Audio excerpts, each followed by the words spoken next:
हरिओम। नमस्कार दोस्तों। स्वागत है आप सभी का संस्कृतम वर्धयामा यूट्यूब के इस चैनल में। आज हम लोग इस वीडियो के अंदर में पुरुष सूक्त के ऊपर में चर्चा करेंगे। ठीक है। तो जो हमारा पहले मैं उम, तो पिछले एग्जाम के समय में जब हमारा नवंबर में जो नेट का एग्जाम हुआ था उस समय में मैंने एक सीरीज टाइप की चालू की थी जिसमें कि मैंने पहले इकाई के सभी टॉपिक्स को मैंने यूट्यूब पे पढ़ाया था। जैसे कि वेदों का काल निर्णय, हाँ, इसके अंदर मैक्स मूलर, ए वेबर, जैकोबी, बाल गंगाधर तिलक, एम विंटरनिश, भारतीय परंपरागत विचार, ये मैंने करा दिया है। संगीता साहित्य, पुरूरवा उर्वशी संवाद सूक्त, यम यमी संवाद सूक्त, शर्मापणि संवाद सूक्त, विश्वामित्र नदी संवाद सूक्त, ये सभी इन सभी की वीडियोस मैंने यूट्यूब पे बनाए थे। ब्राह्मण साहित्य, हाँ, आरण्यक साहित्य, वेदांत के अंदर शिक्षा, कल्प, व्याकरण, निरुक्त, छंद और ज्योतिष, ये पूरा पहला इकाई मैंने यूट्यूब पे पढ़ाया हुआ है। ठीक है। इसके बाद में दूसरा इकाई था। दूसरे इकाई के अंदर में आपका जो विशिष्ट अध्ययन जो है वैदिक साहित्य का विशिष्ट अध्ययन, इसके अंदर में आपने ऋग्वेद, ऋग्वेद में अग्नि सूक्त प्रथम मंडल का प्रथम सूक्त है, वरुण सूक्त प्रथम मंडल का 25वां सूक्त, सूर्य सूक्त प्रथम मंडल का 125वां सूक्त, इंद्र सूक्त दूसरे द्वितीय मंडल का 12वां सूक्त, उषस सूक्त तृतीय मंडल का 61वां सूक्त, पर्जन्य सूक्त पांचवें मंडल का 83वां सूक्त, अक्ष सूक्त 10वें मंडल का 34वां सूक्त, ज्ञान सूक्त 10वें मंडल का 71वां सूक्त, यहां तक मैंने करवा दिया था यूट्यूब पे। इसके बाद के ये सूक्त रह गए थे, तो आज से हम लोग उसको पूरा करेंगे। यहाँ तक का जिन लोगों ने नहीं देखा है, जो लोग अभी नेट का पेपर देने वाले हैं, तो वो लोग उन वीडियोस को जरूर देख लीजिए। ये 25 कोड का है, संस्कृत वालों का, देख सकते हो। 73 कोड का अलग से अलग पाठ्यक्रम है। ठीक है। जिन लोगों ने एमए कर रखा है संस्कृत में, उन लोगों के लिए ये कोड रहेगा। तो इसमें पुरुष सूक्त 10वें मंडल का 90वां सूक्त है, और आपका हिरण्यगर्भ सूक्त, वाक सूक्त और नासदीय सूक्त, इन सभी इन सभी सूक्तों के ऊपर मैं वीडियोस में लेकर के आने वाला हूं, ताकि आप लोगों के एग्जाम में किसी भी सूक्त से कोई भी प्रश्न आए तो आप लोग कर सको। जो लोग इन पुरानी वीडियोस को नहीं देख पाए हैं, तो उन लोगों के लिए जो मैं पुरुष सूक्त की वीडियो बनाऊंगा, उसके आपके नीचे डिस्क्रिप्शन होता है, जहां पर वीडियोस के बारे में लिखा होता है, वहां पर मैं सबकी लिंक डाल दूंगा एक लाइन से, तो आप लोग वहीं से क्लिक करके उस वीडियोस पे डायरेक्ट जा सकते हैं। चलिए अब आज के हम पुरुष सूक्त की वीडियो को शुरू करते हैं। देखिए, संस्कृत के सभी प्रतियोगी परीक्षाओं के लिए अति महत्वपूर्ण विषय है ये पुरुष सूक्त। ये आपके सभी महत्वपूर्ण जितना भी है ये important for DSSB, PGT, TGT, RPSC college lecturer, RPSC college lecturer का एग्जाम जो है 4 अप्रैल और 11 अप्रैल को होने वाला है। ठीक है। तो ये आप लोग इसमें जो आप ये उसके अंदर में पुरुष सूक्त पाठ्यक्रम के अंदर में दिया हुआ है, तो उस पुरुष सूक्त के ऊपर में प्रश्न आने आने की संभावनाएं बहुत सी हैं। जो लोग आरपीएससी का एग्जाम देने जा रहे हैं वो लोग इस वीडियो को जरूर देख लीजिए, और पुरानी वीडियोस जितनी हैं उन सभी को जरूर देख लीजिए। और आपका इसके अलावा जितने भी कॉम्पिटेटिव एग्जाम्स हैं उन सभी के लिए इम्पोर्टेंट होता है। इसके अलावा ये जो है यूजीसी एनटीए नेट की जो परीक्षा होती है 25 कोड और 73 कोड दोनों के लिए महत्वपूर्ण है। 73 कोड के अंदर में भी पुरुष सूक्त से प्रश्न पूछा जाता है। अब ये देखिए, ये हमारा संस्कृतम वर्धयामा यूट्यूब चैनल है। इस यूट्यूब चैनल के ऊपर में आप लोगों को वीडियोस उपलब्ध होते रहते हैं, नेट परीक्षा से रिलेटेड और भी जो परीक्षाएं जैसे डीएसबी, टीजीटी, पीजीटी, नेट के पुराने क्वेश्चन पेपर सॉल्व किए हुए हैं इसमें, और अभी जितने ऑनलाइन एग्जाम हुए हैं उनके मैं क्वेश्चन पेपर सॉल्व करके डालने वाला हूँ। तो आप लोग इससे जुड़ जाइए, ताकि आपको क्वेश्चन पेपर जब एक बार मिलता है तो उससे हमें एक आइडिया लग जाता है कि कैसा एग्जाम में पूछा जाता है, क्या क्या क्वेश्चन पूछे गए हैं। तो उससे हम तैयारी हमारी अच्छी हो जाती है, ठोस तैयारी हो जाती है। ठीक है। इस चैनल को जरूर सब्सक्राइब कर लीजिए, और अगर आपको वीडियो अच्छा लगेगा तो आप इसको लाइक करिएगा और अपने दोस्तों को भी शेयर कीजिए, ताकि लोगों को इसका लाभ मिल सके। ये आपका टेलीग्राम चैनल का लिंक है। जो लोग इस वीडियो की पीडीएफ चाहते हैं, जैसे पुरुष सूक्त, पूरा पुरुष सूक्त का अर्थ के साथ में पीडीएफ चाहते हैं, तो वो लोग इस टेलीग्राम ग्रुप में ज्वाइन हो जाइए। और भी आपको किसी पुस्तक या किसी चीज के आपको पीडीएफ चाहिए होगी, तो आप लोग यहाँ पे ग्रुप में बोल सकते हैं, वहां पे पीडीएफ प्रोवाइड करा दी जाएगी। ठीक है। अब शुरू करते हैं पुरुष सूक्तम। पुरुष सूक्त ऋग्वेद संहिता के 10वें मंडल का एक प्रमुख सूक्त यानी मंत्र संग्रह जो है, ये कौन सा 10वें मंडल का 90वां सूक्त है। ठीक है, नंबर्स याद रखिएगा। मैं अभी एक वीडियो बनाने वाला हूं जिसके अंदर में कि जितने भी सूक्त हमारे पाठ्यक्रम में हैं उन सूक्तों के मंडल और मतलब मंडल और सूक्त संख्या, उसके बाद उसके देवता, उसके ऋषि, उसके छंद, उसमें कितने मंत्र हैं, हाँ प्रमुख प्रमुख विषय, ये जो है आपके, ये चार्ट में बना करके एक वीडियो बनाने वाला हूँ। इससे आपको बहुत लाभ होगा। 2 से 3 क्वेश्चन जो है इससे पूछे जाते हैं हर साल। पिछले बार हिरण्यगर्भ सूक्त के ऊपर पूछा गया था। तो और ये सामान्य से प्रश्न होते हैं परंतु ये गलत हो जाते हैं, इसके लिए मैं एक वीडियो स्पेशली वीडियो बनाने वाला हूँ, ठीक है, जिसमें एक विराट पुरुष की चर्चा हुई है, उसके अंगों का वर्णन हुआ है। हाँ, इसको वैदिक ईश्वर का स्वरूप मानते हैं। विभिन्न अंगों में चारों वर्णों, मन, प्राण, नेत्र इत्यादि की बातें कही गई है। यही श्लोक, यही मंत्र जो है, यानी कि यही जो जो इसमें मंत्र हैं, वो सभी मंत्र जो है यजुर्वेद के 31वें अध्याय में। ये एक बार एग्जाम में पूछा गया कि जो पुरुष सूक्त है वो यजुर्वेद के किस अध्याय में है, तो यजुर्वेद के 31वें अध्याय के अंदर में है और अथर्ववेद में भी मिलता है ये। ठीक है, क्योंकि इस सूक्त में अनेक बार यज्ञ आया है और यज्ञ की ही चर्चा यजुर्वेद में हुई है। अब ये पुरुष सूक्त के ऋषि कौन है, तो नारायण ऋषि हैं। देवता कौन है, पुरुष देवता है, हाँ विराट पुरुष। ठीक है, और आपके छंद कौन सा है इसके अंदर में, अनुष्टुप छंद है, और अंतिम जो मंत्र है उसका त्रिष्टुप छंद है। आप लोग अनुष्टुप छंद के बारे में तो जानते होंगे, त्रिष्टुप छंद में कितने अक्षर होते हैं एक पाद में, ये मुझे कमेंट करके बताओ, एक पाद के अंदर में कितने अक्षर होते हैं। ठीक है, और आपका ये चारों पादों को मिला करके कितने अक्षर होते हैं, ये भी आप लोग मुझे कमेंट करके बताइएगा। ठीक है, चलिए आप शुरू करते हैं। देखिए, मंत्र संख्या प्रथम, सहस्र शीर्षा पुरुष सहस्राक्ष सहस्रपात प्रभुमिगुम विश्वतो वृत्वा अत्यतिष्ठ दशांगुलम। हाँ, ठीक। ये देखिए, अब एक एक का यहाँ पे एक एक शब्दों का अर्थ बताते हुए पूरे अर्थ कर रहे हैं। और ये मैं आपको पहले ही बता दूं, ये मैं जो ये मंत्रों का अर्थ कराता हूँ वो सातवलेकर भाष्य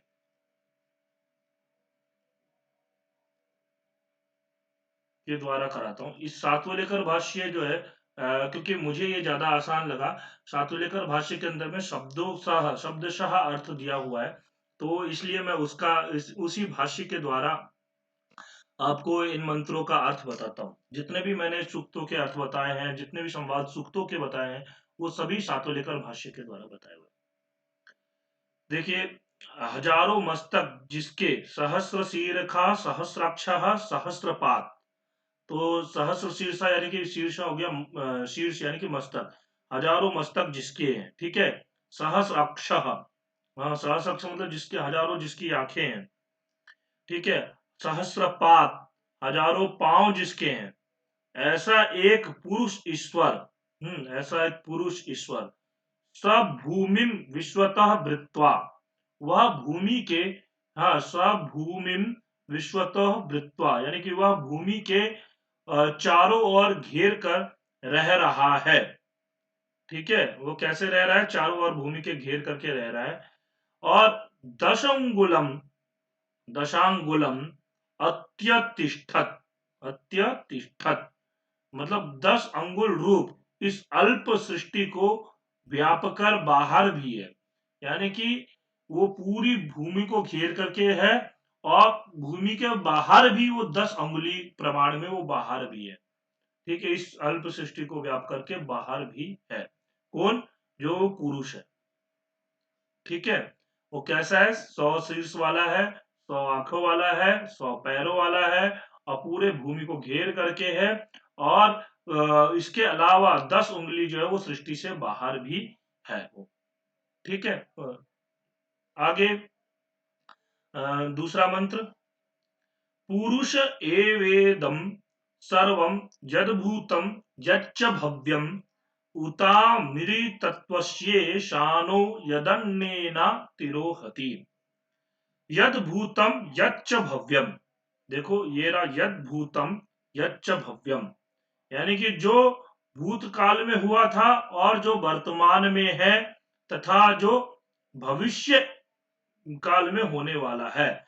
यद भूतम यद च भव्यम, यानी कि जो आपका भूतकाल में हुआ, जो अभी वर्तमान में है और जो भविष्य में होगा। हाँ ऐसा। इदम सर्वम पुरुष एव। एवेदम, यानी कि इदम सर्वम पुरुष एव, वह सब पुरुष ही है। यानी कि पुरुष कैसा है, भूत भविष्य वर्तमान तीनों कालों में है। ठीक है। उतामृतत्वस्येषानो यदन्नेना तिरोहति। उत अमृतत्वस्य ईशानः, और वह पुरुष अमर पान का मोक्ष का स्वामी है। ठीक है। उत अमृतत्वस्य ईशानः, अमृतत्व मोक्ष का स्वामी, ईशानः मतलब स्वामी। हाँ अमृतत्व, अमर पान का, यानी कि मोक्ष का, अमर पान से मोक्ष प्राप्त हो जाते हैं, यानी कि कभी मरते नहीं है ना, तो मतलब मोक्ष हो गया हमारा। तो ऐसा मोक्ष का स्वामी, अमरपन का स्वामी है वो।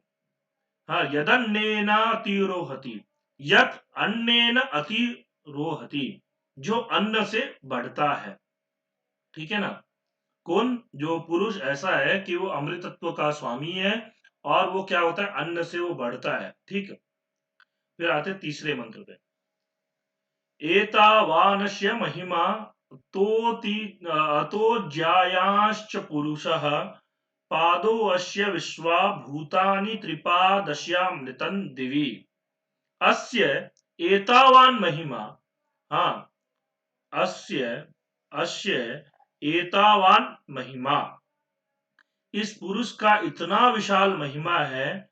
अतः ज्यायान पुरुषः, अतः ज्यायांश पुरुषः, इससे एक बड़ा और एक श्रेष्ठ पुरुष है। ठीक है ना। इस पुरुष का इतना विशाल महिमा है कि इससे एक बड़ा और एक श्रेष्ठ पुरुष है। हाँ पादो अस्य विश्वानि भूता, विश्वा भूतानि अस्य पादा, सब भूत मात्र जो इस विषय में, इस विश्व में है, वह सब इसके एक चरणवत है। ठीक है। एक मतलब एक पैर के समान है। और अस्य त्रिपाद दिवी अमृतम, हाँ इसके तीन चरण दिव्य लोक में अमृत रूप है। ठीक है। इसके तीन चरण दिव्य लोक में अमृत रूप है। और एक चरण जो है, एक चरण के से क्या है, पूरा विश्व जो है चरणवत, मतलब एक आपका एक चरण के समान है। चार चरण हो गए। त्रिपाद अस्य अमृतम, अमृतम दिवी, दिवी दिवी मतलब हो गया दिव्य लोक में।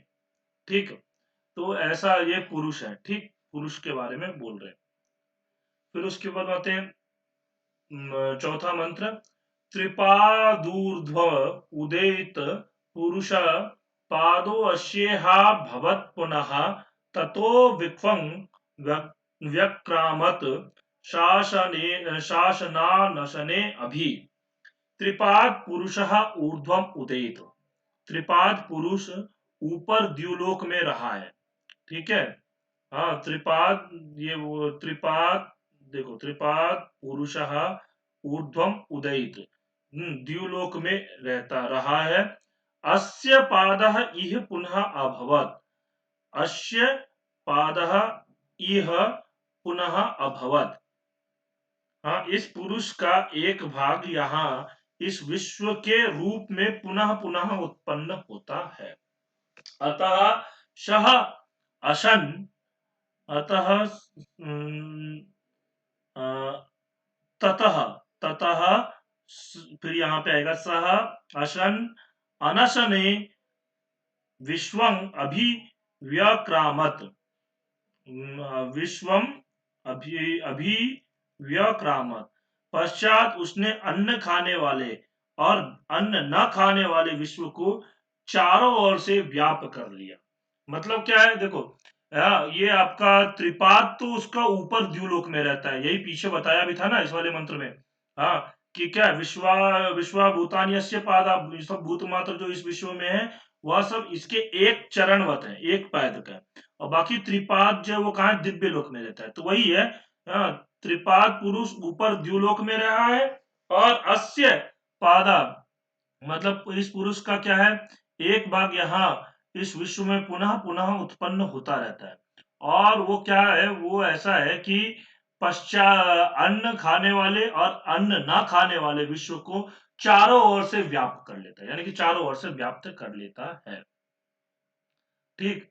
अब पांचवा मंत्र देखते हैं। तस्माद् विराड अजायत विराजो अधिपूरुखः सजातो अत्यरिचत पश्चात भूमि मथो पुरः। तस्मात् विराट अजायता, उस परमात्मा से विराट पुरुष उत्पन्न हुआ। ठीक है। विराजः अधि पुरुष, विराट के ऊपर एक अधिष्ठाता पुरुष हुआ। ठीक, उसके ऊपर भी एक अधिष्ठाता पुरुष हुआ। और सजातः अत्यरिचत, हाँ, और वो क्या है, वह उत्पन्न होने पर विभक्त होने लगा।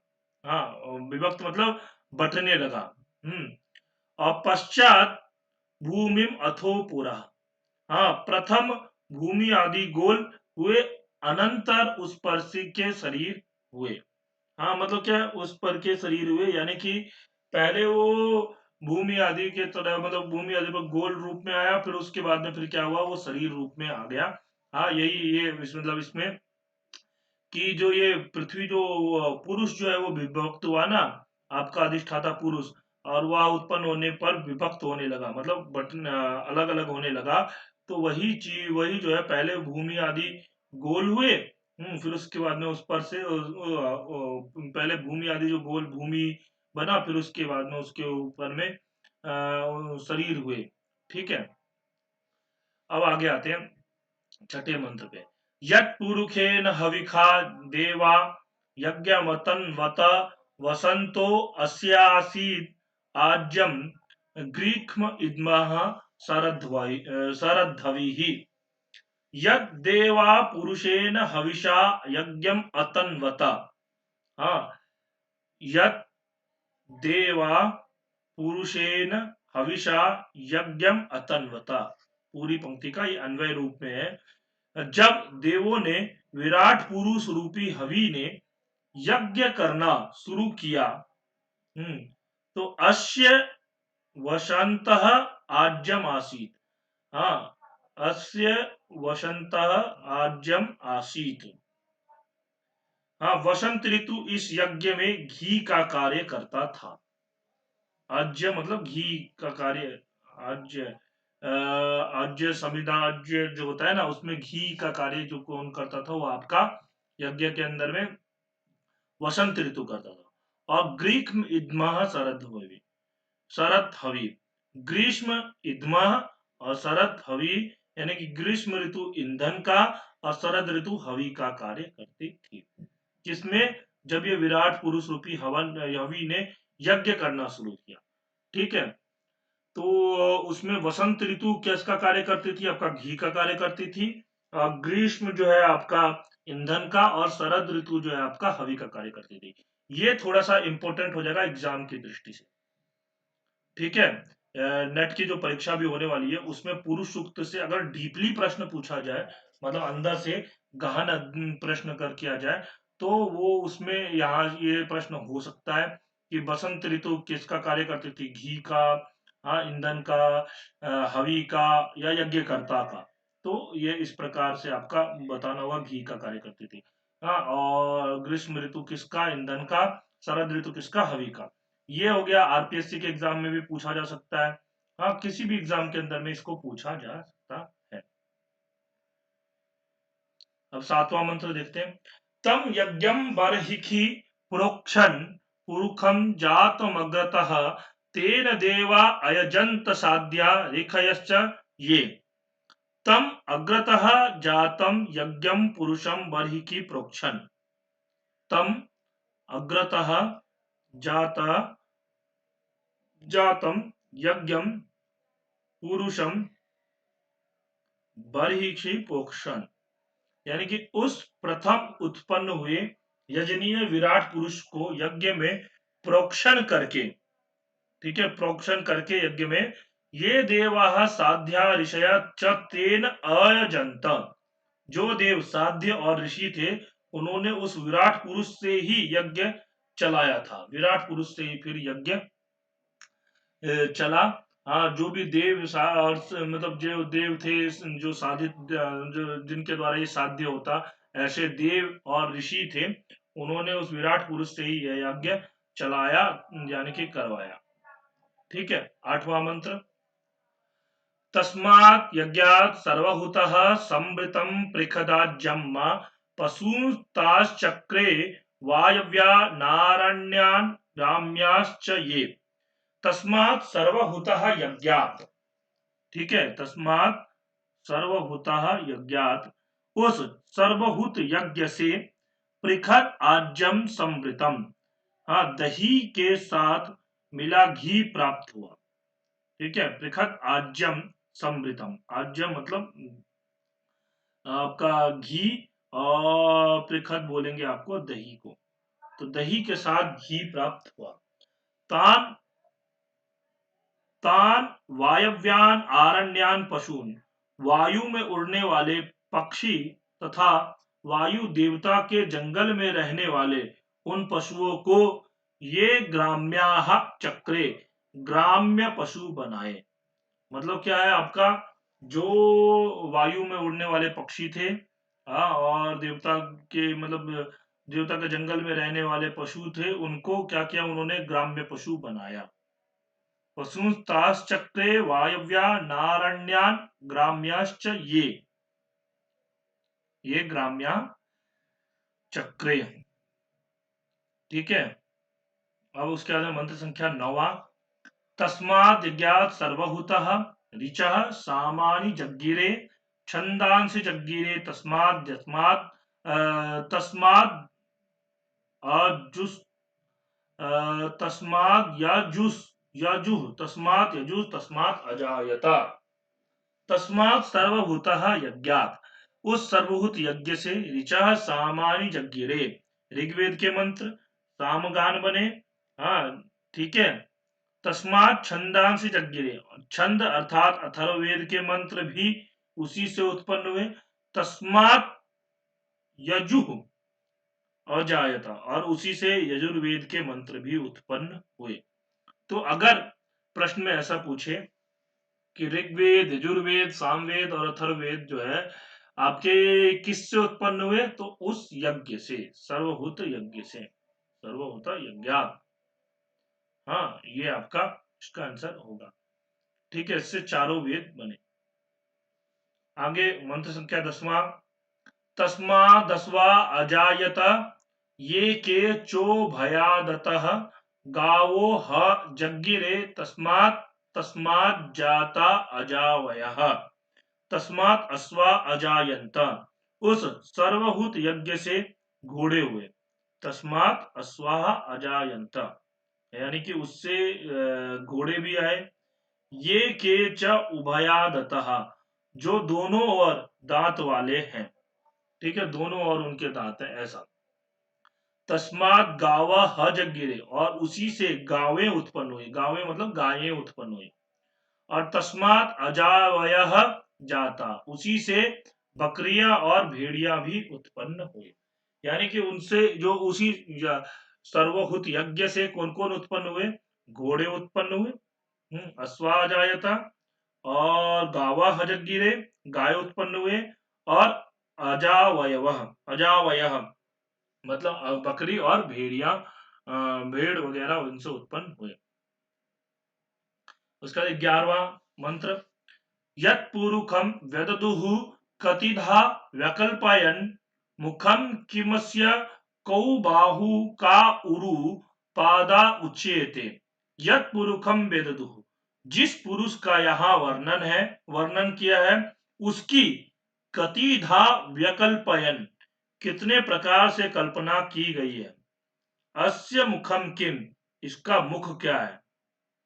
बाहु कौ, दोनों बाहु कौन है। को उरु पादो उच्चेते, उसकी जांघे, उरु मतलब होता है जांग, और जांघे कौन सी है और उसके पाद कौन से है, ऐसा कहा जाता है। अब देखो, जो जिस पुरुष के बारे में यहाँ पे वर्णन किया गया, उस पुरुष के मतलब कितने प्रकार का उसकी कल्पना की गई है, उसका मुख क्या है, उसके बाहु कौन से हैं, उसकी जांघें कौन सी है, उसके पैर कौन से हैं, तो ये इसका वर्णन अब इसमें कहेंगे। ठीक है, ये जो है ये वाला मंत्र आप लोग जरूर याद रखो। हम्म। ठीक है, इम्पोर्टेंट मैं ऐसे कर दे रहा हूँ, इम्पोर्टेंट मार्क, क्योंकि इससे बहुत बार जितने बार भी नेटवर्क एग्जाम पूछा गया है एग्जाम में, तो यहाँ से प्रश्न पूछा गया। ब्राह्मणोस्य मुखम आसीत बाहु राजन्य कृतः ऊरु तदस यद वैश्य पद्भ्याम शूद्रो अजायता अस्य मुखम ब्राह्मण आसीत। इस पुरुष का मुख ब्राह्मण ज्ञानी हुआ है। ठीक है, यानी कि इस पुरुष का मुख क्या कौन सा हुआ है, ब्राह्मण ज्ञानी हुआ है। और बाहु राजन्य कृतः, और इस पुरुष के बाहु क्षत्रिय अर्थात सूर पुरुष हुए। ठीक है, हाँ, यानी कि देखो ब्राह्मण इसका मुख, जो कि ब्राह्मण कैसे होते हैं, ज्ञानी होते हैं। ठीक है, बाहु कैसा हुआ है, बाहु राजन्य कृतः, यानी कि बाहु जो है क्षत्रिय अर्थात सूर पुरुष हुए। ऊरु अस्य तत् यद वैश्य।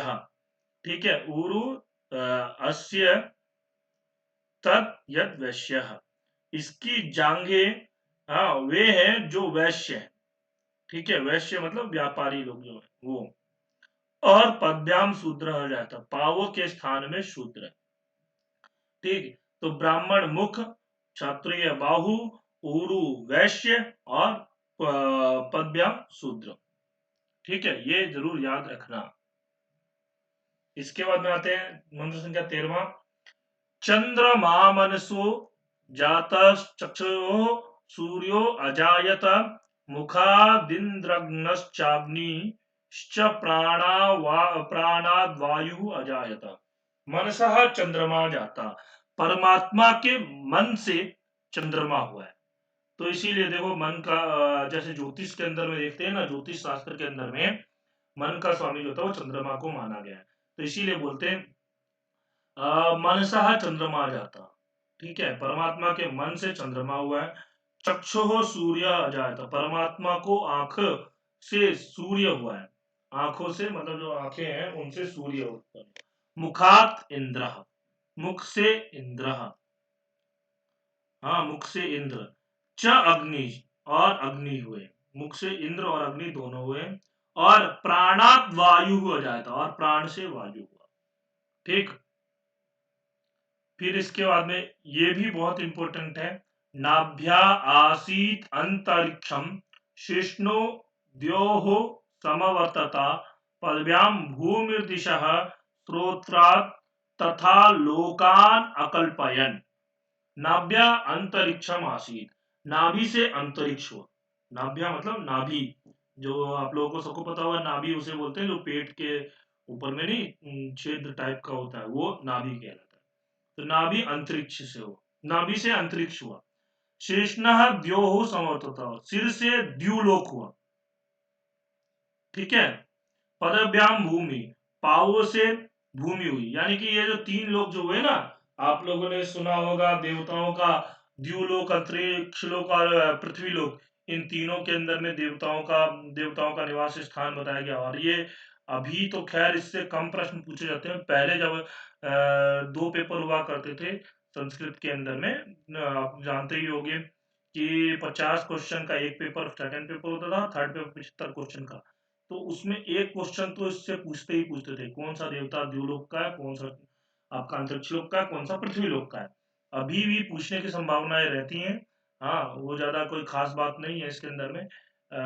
कुछ देवता है, वो मैं आपको कभी और बता दूंगा। ठीक है, हाँ, पावों से भूमि हुई। स्रोत्रात दिशा, और स्रोत्र, स्रोत्र मतलब बोलते हैं कानों को, कानों से दिशाएं हुई।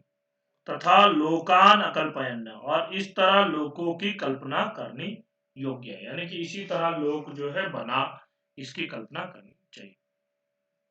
अब सेकंड लास्ट मंत्र देखते हैं। सप्तास्यासन परिधय स्त्री सप्तशमिदाः कृताः देवा यज्ञं तन्वाना अवदनन पुरुषम पशुम अस्य सप्त परिधया आसन। इस यज्ञ की 7 परिधियां थी। परिधि मतलब समझते हो ना, सीमा। जैसे अभी सर्कल है तो ये इसकी परिधि हो गई, ये इसकी सीमा हो गई, ठीक है ना। वैसे इसकी 7 परिधियां थी। त्रिशप्त समिधा कृता, 3 गुना 7 अर्थात 21 समिधाएं थी। इसकी कितनी समिधाएं थी? 21 समिधाएं थी। देवा तत् यज्ञम तन्वाना, देव जिस यज्ञ को फैला रहे थे, हाँ, पुरुषम पशुम अवदनत, उसमें इस पुरुष रूपी पशु को बांधते थे। ठीक है, जो देव लोग जिस यज्ञ को फैला रहे हैं ना, तो उसमें इस पुरुष रूपी पशु को बांधते थे। ठीक है, अवदनन पुरुषम पशु। अब ये अंतिम मंत्र है इसका, और ये बहुत इंपॉर्टेंट मंत्र है। जब कभी भी आप देखोगे कहीं पूजा वगैरह होता है, उसके अंदर में पुष्पांजलि के अंदर में ये मंत्र बोला जाता है। और पुरुष सूक्त का तो पूजा में विष्णु जी की अगर पूजा होगी या कोई भी पूजा हो, उसके अंदर पुरुष सूक्त जो होता है मुख्य भूत माना जाता है, और पुरुष सूक्त से पूजा कराई जाती है। तो ये पुरुष सूक्त बहुत इंपॉर्टेंट है। यज्ञेन यज्ञमय जंत देवा तानि धर्माणि प्रथमान्यासन तेह नाकम महिमानः सचंत यत्र पूर्वे शाद्याः शन्ति देवाः। देवाः यज्ञेन यज्ञम अयजंत, देवों ने यज्ञ इस यज्ञ पुरुष के साधन से जो यज्ञ का कार्य करना प्रारंभ किया। ठीक है, और तानि धर्मानि प्रथमानि आसन, वे प्रारंभ के धर्म श्रेष्ठ थे। ठीक है, ऐसा यज्ञ धर्म का आचरण करने वाले धार्मिक लोग यत्र पूर्वे साध्याः देवाः संति, जहां पूर्व समय के साधन संपन्न यज्ञ करने वाले लोग रहते थे, तेह महिमानः नाकम सचंता, वे ही परमात्मा लोग निश्चय से उसी सुखपूर्ण स्थान में जाकर रहने लगे। मतलब क्या है, सुखपूर्ण स्थान में नाकम सचंता। नाक किसे बोलते हैं? नाक मतलब होता है स्वर्ग लोक, ठीक है ना। नाक बोलते हैं स्वर्ग को, ठीक है। इसका पर्यायवाची आपका अमरकोश इत्यादि के अंदर में स्वर्ग का पर्यायवाची नाम मिलेगा इसको। तो ते महिमान नाकम सचन, तो वे महात्मा लोग निश्चय से उसी सुखपूर्ण स्थान में, यानी कि सुखपूर्ण स्थान कौन सा? स्वर्ग में जाकर रहने लगे। या यज्ञ करने से उनको स्वर्ग की प्राप्ति होने लगी। तो इसमें यज्ञ की महिमा बताई गई है, यज्ञ से कैसे स्वर्ग की प्राप्ति होती है। यज्ञ जो धार्मिक लोग हैं वो यज्ञ का आचरण करते थे, तो इससे क्या हो जाता था? उनको स्वर्ग की प्राप्ति होती थी। ठीक है, ये हमारा पुरुष सूक्त हो गया। अभी हमारे और भी सूक्त बाकी है, वाक सूक्त बाकी है, नासदी सूक्त बाकी है, हिरण्यगर्भ सूक्त बाकी है, और भी जो जो चीजें बाकी है उन चीजों को मैं जल्दी से जल्दी कंप्लीट करने की, और अभी मैं एक सीरीज शुरू करने वाला हूँ जो आपका क्वेश्चन पेपर जो होगा हमारा, उस क्वेश्चन पेपर को सॉल्व करूंगा। ठीक है, और मैंने एक एक एक वीडियो तो उस पर बनाया भी है। ये मतलब एक तो मैं एक काम करूंगा कि एक तो क्वेश्चन पेपर के केवल आंसर बता दूंगा, और एक वीडियो के ऐसे कि मतलब बहुत सारी वीडियोस के माध्यम से टॉपिक क्लियर करते हुए चलूंगा। जैसे जो क्वेश्चन पूछा, जैसे मान लो लिपि के ऊपर प्रश्न पूछा, तो लिपि के ऊपर में इंपॉर्टेंट टॉपिक जो जो है उनके बारे में, और उनमें विशेष बातें जो एग्जाम में पूछ सकते हैं वो सब बता करके, फिर उस क्वेश्चन का आंसर, उस पर आधारित जितने क्वेश्चन पूछे गए उनका आंसर, ऐसे करके ताकि आपकी तैयारी अच्छी हो सके। ठीक है, चलिए, धन्यवाद। हम लोग मिलेंगे अगली वीडियो में। आपको वीडियो अच्छा लगा आप लोग कमेंट करके जरूर मुझे बताइएगा।